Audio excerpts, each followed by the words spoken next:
আমাদের দেশে আর্কিটেকচার কীরকম হবে, স্পেশালি 21st সেঞ্চুরিতে, এটা আসলে এখন ভাবার একটা গুরুত্বপূর্ণ সময়। আমরা আর্কিটেকচার বলতে সবসময় যা ভাবি সেটা হলো একটা সুন্দর বিল্ডিং হবে, মেইনলি এস্থেটিক্স অ্যাবাউট একটা মোরলেস একটা 3 dimensional অবজেক্ট। এটাই আমরা আর্কিটেকচার হিসেবে সবসময় জেনে আসছি। স্কুলেও এভাবে করেই সাধারণত দেখা হয় যে একটা সুন্দর বিল্ডিং তৈরি হবে এবং করার জন্য কি কি প্রয়োজন, ফাংশনালিটিগুলো কীভাবে অ্যাড্রেস করা উচিত, অনেক সময় কনটেক্সট নিয়েও আমরা চিন্তা করি। কিন্তু আর্কিটেকচারের পরিধি এখন অনেক বেড়ে যাচ্ছে ওয়ার্ল্ড ওয়াইড। সব স্কুলগুলোতে বলি, সব আর্কিটেকচার প্র্যাকটিসগুলোতে এখন আর্কিটেকচারকে অন্যভাবে ভাবা হয়। কারণ হলো যে আমরা যেই ধরনের ক্রাইসিসের ভিতর দিয়ে যাচ্ছি, স্পেশালি 21st সেঞ্চুরিতে যে বিষয়গুলো আমরা দেখতে পাচ্ছি এবং ভবিষ্যতে যে জিনিসগুলোকে নিয়ে আমাদের ডিল করতে হবে, তার মধ্যে অনেকগুলো বিষয় আছে। এক হলো ক্লাইমেট ক্রাইসিস, জলবায়ু পরিবর্তন, আনপ্রেডিক্টেবল ওয়েদার চেঞ্জ। তারপরে হলো ইকোনমিক ডিসপ্যারিটি, মানুষের ইকোনমিক সিচুয়েশনের মধ্যে যে চেঞ্জেসগুলো আছে এবং এই ডিসপ্যারিটি ইনর্মাসলি বেড়ে যাচ্ছে। এছাড়াও হলো যে ইনক্লুসিভিটিও কমে যাচ্ছে। দেখা যায় যে সব ধরনের মানুষকে নিয়ে আমরা ভাবি না আর্কিটেকচারে। এই যে বিষয়গুলা, এছাড়াও আরও অনেক কিছু আছে। তার মধ্যে ওভার প্রোডাকশন অফ বিল্ডিংস, অনেক বেশি বানানো হয়ে গেছে পৃথিবীতে। এবং এখন যেটা হয় যে ম্যাক্সিমাম স্কুলগুলো বলি, প্র্যাকটিসগুলো বলি, ওয়ার্ল্ড ওয়াইড, তারা মেইনলি রিপারপাসিং নিয়ে চিন্তা ভাবনা করে। অ্যাডাপটিভ রিইউজ একটা বিরাট বড় জায়গা দখল করে আছে এখন। বিল্ডিংগুলোকে বিভিন্নভাবে নতুনভাবে কীভাবে তাদেরকে সেকেন্ড লাইফ, থার্ড লাইফ দেয়া যায়, এই বিষয়গুলো সামনে আসছে।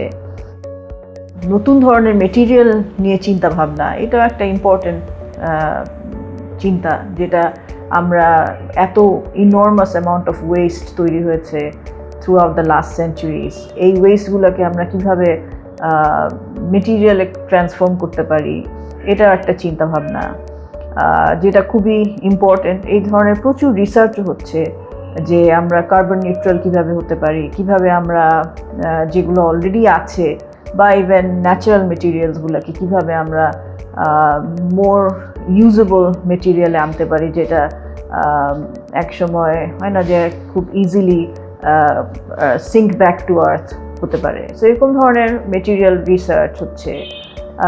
প্লুরালিটি একটা ইম্পর্টেন্ট অ্যাসপেক্ট, যেখানে একটা শহরে আমরা যখন থাকি, একটা সুস্থ শহর মানে হলো সেই শহরে সব মানুষকে, সব ধরনের মানুষকে, সেটা তার ডিফারেন্ট ইকোনমিক সিচুয়েশন থেকেও আসুক বা ডিফারেন্ট জেন্ডারের হোক বা ডিফারেন্ট বয়সের হোক, সবার জন্য ইনক্লুসিভ একটা শহর আমরা কীভাবে তৈরি করতে পারি, সেটাই হলো একটা সুস্থ শহর।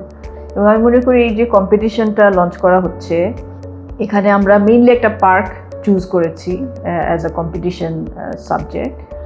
এটার একটা মেইন উদ্দেশ্যই হলো যে স্টুডেন্টদেরকে ইনক্লুড করে, যে স্টুডেন্টদের কাছ থেকে নতুন আইডিয়াস চাওয়া, যে তারা কিভাবে ভাবে, নতুন মেটেরিয়ালগুলোকে নিয়ে কীভাবে চিন্তা করে, কিভাবে আমরা আমাদের আউট অফ দ্য বক্স যে নতুন ইনক্লুসিভ ওয়েতে মানুষকে ইনক্লুড করে কমিউনিটি একটা পার্ক।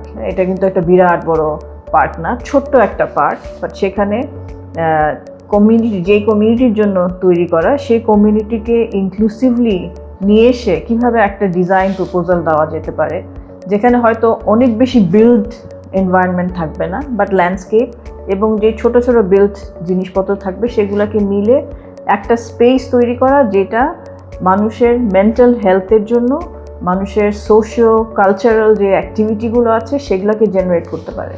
সো আমার মনে হয় ফ্রম দিস কম্পিটিশন স্পেশালি এটা আমার জন্য একটা ইম্পর্টেন্ট পার্ট থাকবে, একটু দেখা যে কমিউনিটিকে কীভাবে ইনভলভ করা হয়েছে, কাদেরকে নিয়ে চিন্তা ভাবনা করা হয়েছে, যারা ওখানকার নাগরিক বা যারা ওখানে বসবাস করে, তাদেরকে কীভাবে ভাবা হয়েছে, যে একজন পথচারী যখন যাবে, সে ওই পার্কটাকে কীভাবে ইউজ করতে পারে। তো এরকম অনেক বিষয় আছে। শুধু যে আমরা মানুষ নিয়ে ভাববো তা না, নেচার নিয়ে ভাবতে হবে। এখানে ফ্লোরা, ফনা, ইকোলজিক্যাল ব্যালেন্সের জন্য পার্ক একটা ইম্পর্টেন্ট রোল প্লে করে। সেখানে আমরা এই যে গ্রিন এবং তার পাশে একটা ওয়াটার বডি আছে, সো ব্লু অ্যান্ড গ্রিনের যে কানেক্টিভিটি, এটাকেও আমরা কিভাবে ইনক্লুড করছি এই পুরো ডিজাইন প্রসেসের মধ্যে। তো সেই জিনিসগুলো আসলে আমার মনে হয় ইম্পর্টেন্ট রোল প্লে করবে in the decision making process.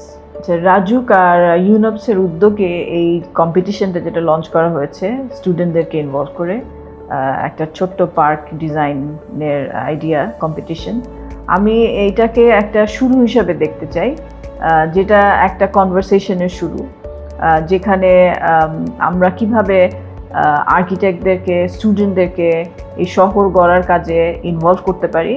রাজুকের সাথে এই যে একটা কানেকশন তৈরি হচ্ছে থ্রু কম্পিটিশন, নতুনভাবে শহরকে ভাবার, এই ছোট পার্ক কম্পিটিশনটা আমি মনে করি একটা কেবলমাত্র the first step towards something much bigger.